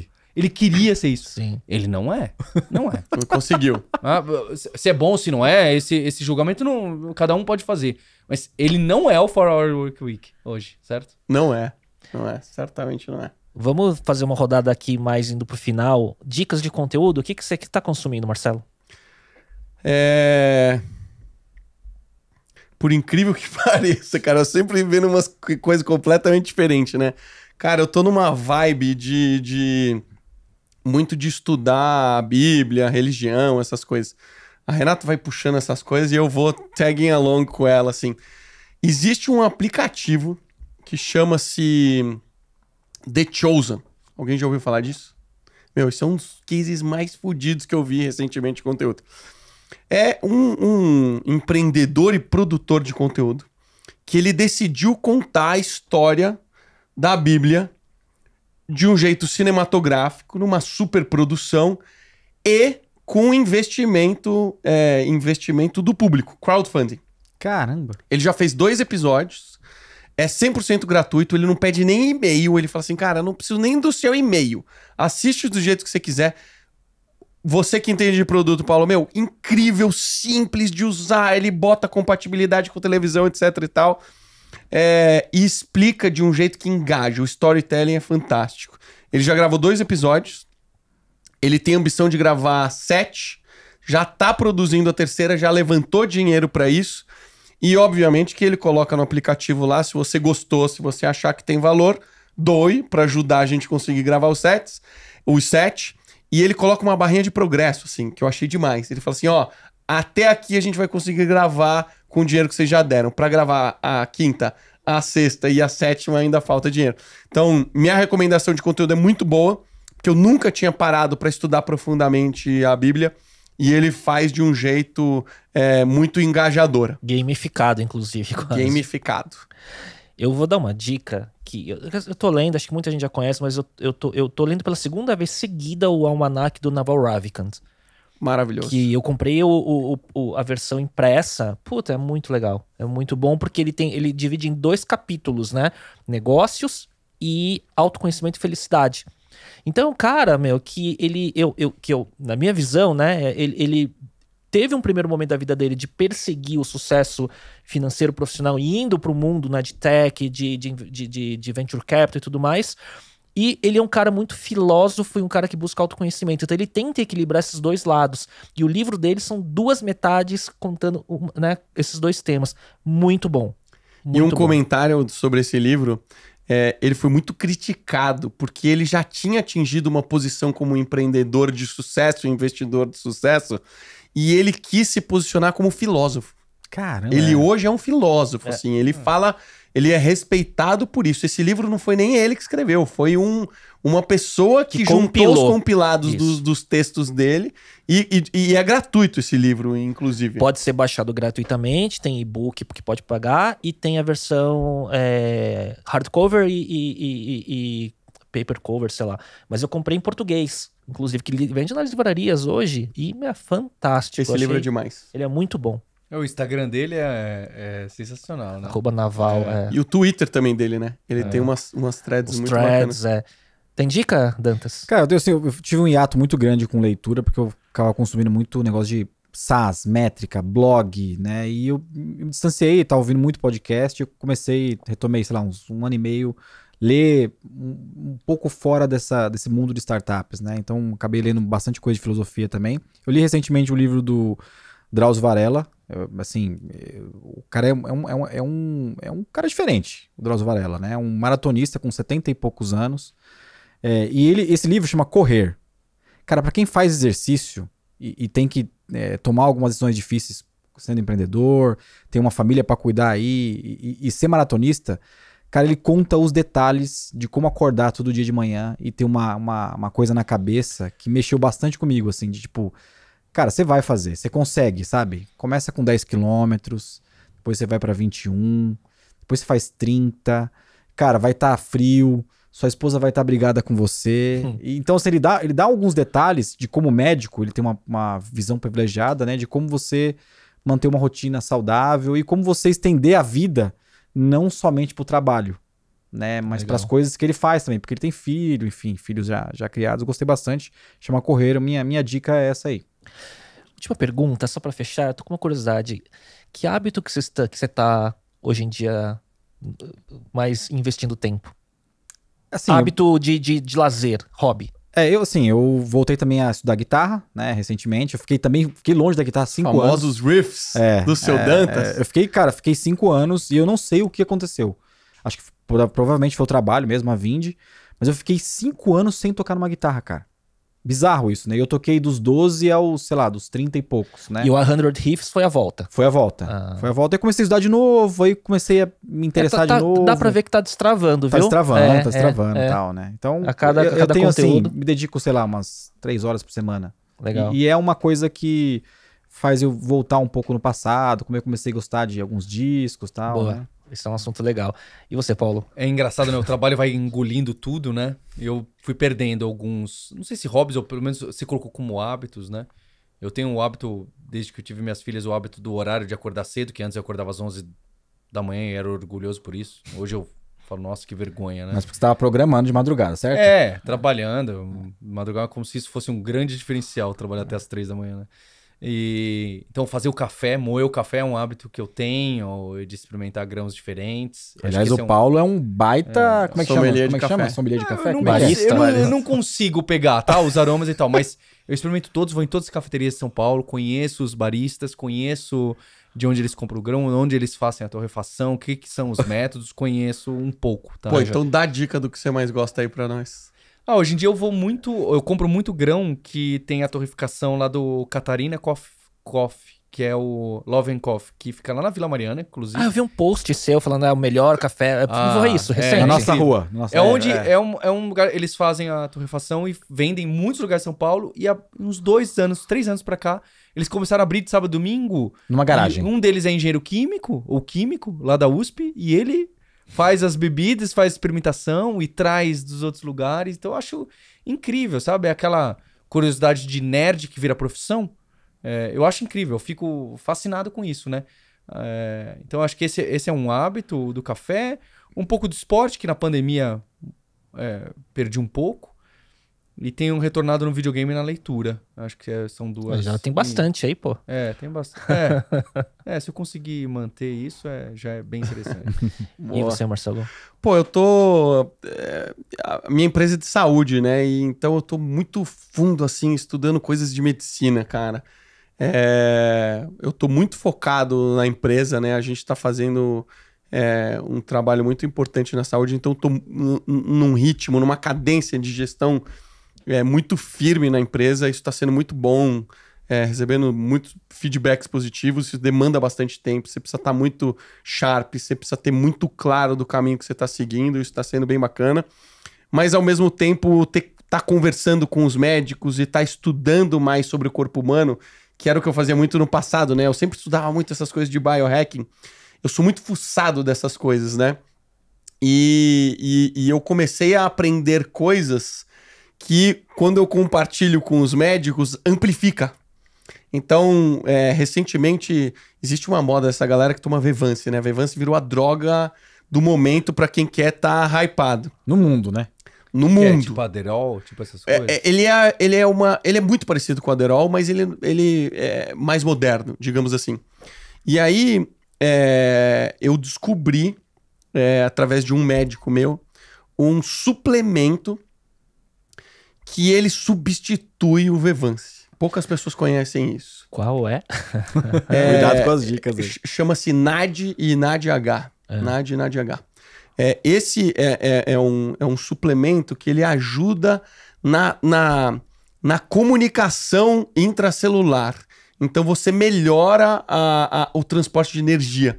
Então, na nossa clínica da First, é uma empresa da Clivo, nós fazemos NADH intravenoso. É um negócio assim que você sente impressionantemente, assim. O up que você tem é impressionante. E essa é uma substância que eu conhecia pouco. Compartilhei com o meu head médico. Ele começou a estudar profundamente como é que funcionava o NADH. Incorporou na rotina dele. Ele toma todas as semanas intravenoso. Eu tomo oral, ele toma venoso. a gente começou, como a gente hoje trabalha com pacientes oncológicos, paciente oncológico toma Vevance porque você fica muito debilitado da quimioterapia. E aí, tiramos um remédio e começamos a dar o NAD. E a pessoa tem um nível de energia que permite ela viver, porque às vezes ela não consegue ir num supermercado, sabe? Então eu tô nessa rotina de estudar muito, ler estudos científicos e etc. E descobrir essas coisas. E isso mostra o quanto a medicina ainda tem coisas por descobrir, sabe? Esse é um mundo fascinante. Então é isso que eu tenho de hábitos. Quase que eu ia falar, link na descrição do episódio. Depois Vamos criar um produto nosso, né? Opa! Eu tô fazendo exercício físico e eu tenho que voltar a tocar mais. Que eu fui intimado no ano passado... Pô, nunca nem vi você tocar, Léo. Então, eu fui intimado no ano passado a contribuir com um riff pro 100 Riffs. Só pedi um só. Só que eu sou um pouco perfeccionista, então eu tô treinando assim, tipo, Dream Theater, sabe? Nossa. Assim, rock progressivo pra fazer o riff, né? Mas vai sair. Legal. A única coisa que eu sair. sabia do Léo é que eu via que ele tinha uma guitarra atrás dos episódios dele. De enfeite. Era isso, eu achava que era só objeto de decoração. Vocês verão. Boa. Pessoal, obrigado, viu? Valeu, foi muito bom. Foi pela demais. visita. Obrigado, pessoal. Paulo. Muito bom. Valeu. Obrigado, Show de Marcelo. bola. Bora Vamos nessa. Valeu. Valeu, Bruna. Obrigado também, viu? Por Valeu, ajudar Bruno. a comandar. Tchau, pessoal. Até o próximo Beijo. episódio.